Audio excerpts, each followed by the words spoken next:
Did she describe the guava? Okay. And you noted that she used sensorial language. So just more than hearing how what a guava is and how to eat it, you could experience um, and immerse yourself in her writing and feel that you're actually experiencing the eating of a guava. Um, Question: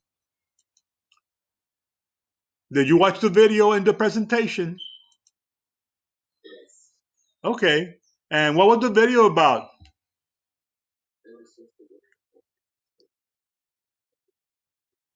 Exactly. Just a guy eating a guava, enjoying a guava.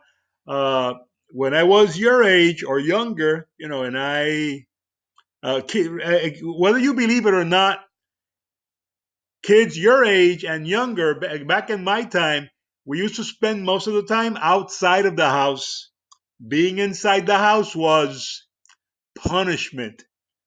I know for a fact that for your generation, it's the other way around, right? They tell you to go out, that you're being punished because you like to be in your house. But back then, I will be like, I was this Brooklyn kid in Puerto Rico. And in Brooklyn, while I lived there, I spent all of my time locked inside. And now I had all this freedom in Puerto Rico. And I will be exploring caves and mountains and jungles with my friends. And it was wonderful.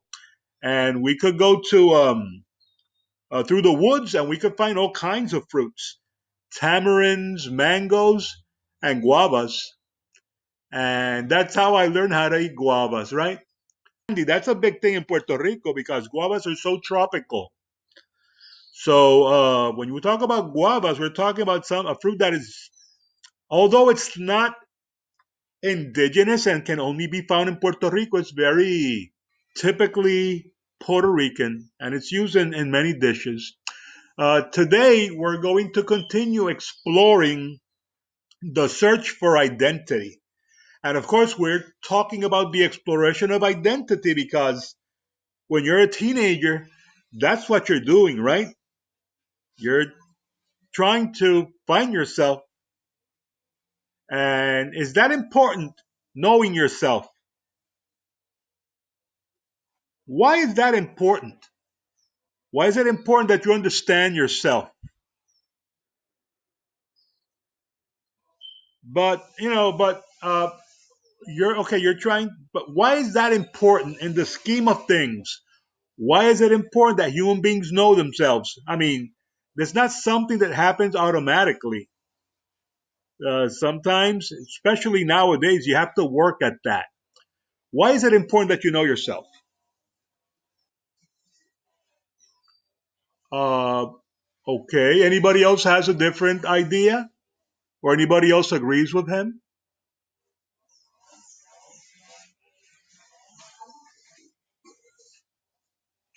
If you don't know yourself, how can you pretend to know others? If you don't understand yourself, how can you move your life in in a direction that will make you be successful and have a successful life? So, is knowing yourself important? I would say that it's all important. And you're in that age right now where you're like exploring. And I hope and I wish that you guys are successful in that exploration of finding yourself and understanding yourself. Understanding yourself will help you understand better the world around you. But you should invest time and effort in getting to know who you are. And knowing who you are potentially, not automatically, potentially can help you become a better person, potentially. Today's selection is titled The Secret Latina. And again, we have another Latina author. She's not Puerto Rican. Does anybody recognize this flag? From what country it is? Nobody. I'm sorry? No, no. But later on, you'll see. Now, one of the questions that the book is going to ask you is, what does it mean to be from somewhere? Can you be from a country? Can you be from a culture? Can you be from a region? Can you be from a zip code? Uh, and the answer is yes, because people use many different ways to define themselves. People define themselves through a variety of different criteria. People define themselves through their gender. People define themselves by their race or ethnicity. Some people define themselves as, and we also define others by their religion, by their values, by their interests, by their sexuality, by their nationality, and many others. I mean, when we refer to other people, don't we use things like man or woman? Don't we use things like Panamanian or Venezuelan? Don't we use words like he's a Muslim or she's a Christian? Um, don't we say things like geek or nerd? Um, we use a variety of criteria to identify, and you can see they are very different. So things can get a little bit complex at the end of the day. Yes, madam. Exactly. Well, you checked that out somewhere, didn't you? Of course, of course. Yes, that's well done. That's a Panamanian flag, and I'm showing the Panamanian flag because our author, and look at her, is Panamanian, and her name is Veronica Chambers. Now, if you looked at her and she told you in perfect English that her name is Veronica Chambers, what would you assume about her? That she is what? I'm sorry, say that again.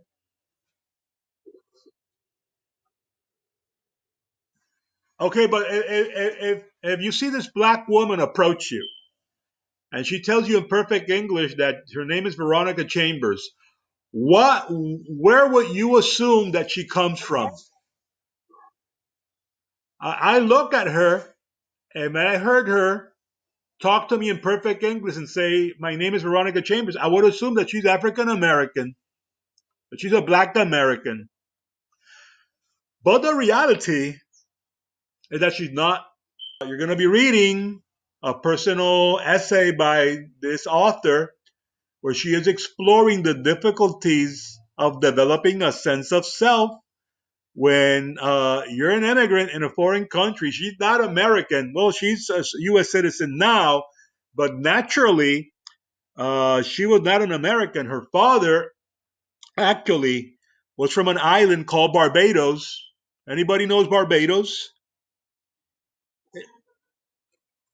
Exactly. It's right here in the Caribbean. It's not far away from Puerto Rico. If you've ever been on a cruise, chances are you've been to Barbados. So her father was from Barbados and her mother was a black Panamanian. And where's Panama? In Central America, right? It's north of Colombia, right? It's the last country that you'll find in Central America. Remember that Central America is a region of North America. It's not South America. Barbados and Panama couldn't be more different. They have very different cultures and very different histories. So here you have this girl that's from the Caribbean, mom from Central America, and she's living in the United States. So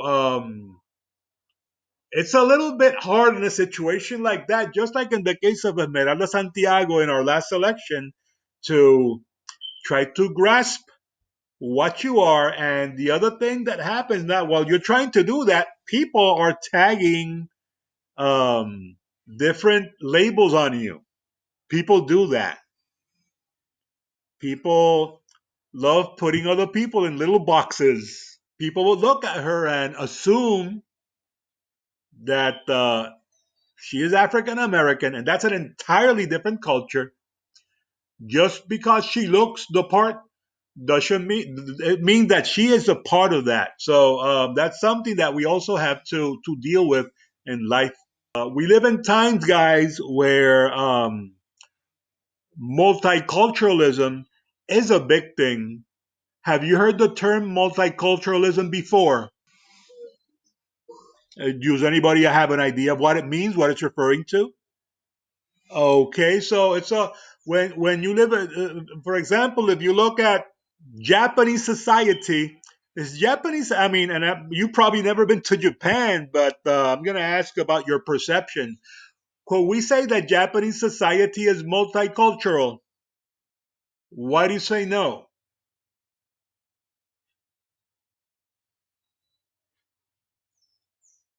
I mean, there's a reason. Why? Right? Why?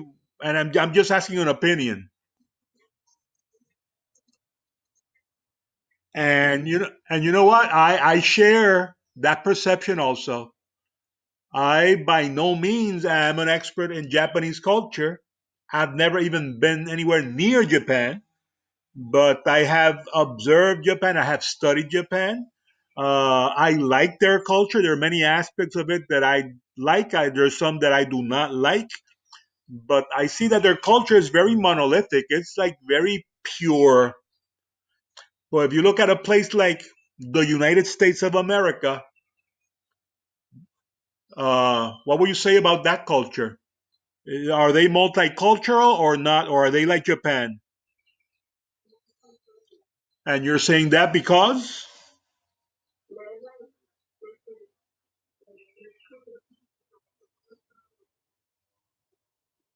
it's very monolithic, right? You look at the United States and you can have tacos in New York, you can have pizza in San Francisco. I mean, I'm talking about a Mexican dish and I'm talking about an Italian dish, right? And there they are, the United States. I cannot think of any country that is more multicultural than the United States. Some people do not like that. Some people, and some of the problems that we've been seeing in the United States during the last 4 years is a resistance against this multiculturalism that I find wonderful. I don't know you, but I find it wonderful. How do you feel about multiculturalism? Are you hesitant about it or do you enjoy it? So do I. I mean, you know what? I live 5 minutes away from a ramen noodle bar. I think that is so cool. Have you ever been there to Senpai? You don't like ramen noodles? I love ramen noodles. If you guys only eat like pizza, hot dogs, and hamburgers, I feel sad for you guys. But there's no reason for that. I mean, there's this wonderful ramen noodle bar like 5 minutes from my house near Gate 5. And I mean, it's a little bit expensive, but once in a blue moon, I indulge in a nice bowl of double pork spicy ramen noodles. And I'm always happy by the time I'm done. I mean, I've had ramen noodles in other establishments in the United States, and let me tell you, the one that I have here near my house is better. So I think that multiculturalism is something that I love embracing, and I would recommend it. I'm not saying that you have to, but I embrace multiculturalism and I like it very much. How many of you watch Turkish telenovelas on Netflix? Nobody. What about Korean telenovelas? That's a thing, right? That's a thing. My wife is addicted to Turkish telenovelas, right? And again, that's another aspect of multiculturalism. But some people, of course, hate it. Some people detest it. Some people are very xenophobic. Like, for example, Chinese people, if you look at their history, they have a long history of nationalism. That's why they made that big Chinese wall, right? That big wall, that Great Wall of China, was to keep people outside because they wanted their culture to remain pure, right? I will never be hesitant about multiculturalism. So, in this selection that you're going to be reading, there's a picture here that has a link to a video I would like for you to see. That you need to see, of course, because it's part of the class. In the literary focus of this collection, I'm sorry, this lesson, we're going to be dealing with something called figurative language. And figurative language will be the opposite of literal language. What do you understand by literal language? Actually, I said literal language. Literal. Literal language would mean that what I'm saying is exactly what I mean. Now, figurative language, as Ms. Recio said, is using language in a way where the meaning of what you're saying is a little bit different from the word that you're using. And we're going to be exploring figurative language a lot in this semester. Figurative language is also known as figures of speech, and you know some of them, and we're going to be exploring some of the most common ones, such as metaphors, similes, allusions, and others. Remember that figurative language will always go beyond the literal meaning of the words to create new insights and new ideas. In a future lesson, we're going to be covering more what figurative language is all about. The reading strategy that you will be using in this selection is analyzing the author's purpose. I've explained the word analyzing to you guys many times, so I'm not going to explain it again because you guys know what it means. You're going to be analyzing the purpose. Remember that behind every piece of writing, there is a purpose, and there are four purposes. I hope that you remember them because I numbered them for you in a previous lesson. In this case, you're going to have to analyze what is her purpose. Is she trying to persuade you? Is she trying to entertain you? Is she just informing you, or is she expressing some thought or emotion? That's something that you're going to have to figure out once you have read. There are questions that you can ask yourself to be able to identify the author's purpose. Now, based on the title, why do you think the author wrote the selection? Anybody? Based on the title, what's the title? The Secret Latina, right? The Secret Latina. So, based on that title, The Secret Latina, why do you think she wrote this piece of writing? And I'm just asking an opinion.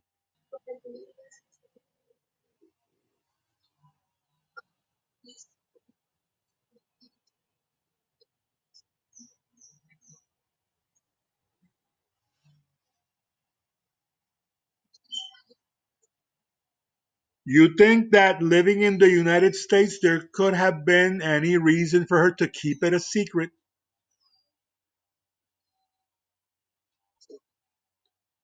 Can you explain your answer, please?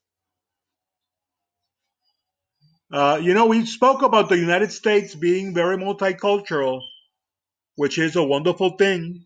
But speaking truth and speaking reality, we also have to say the United States is also a very racist country.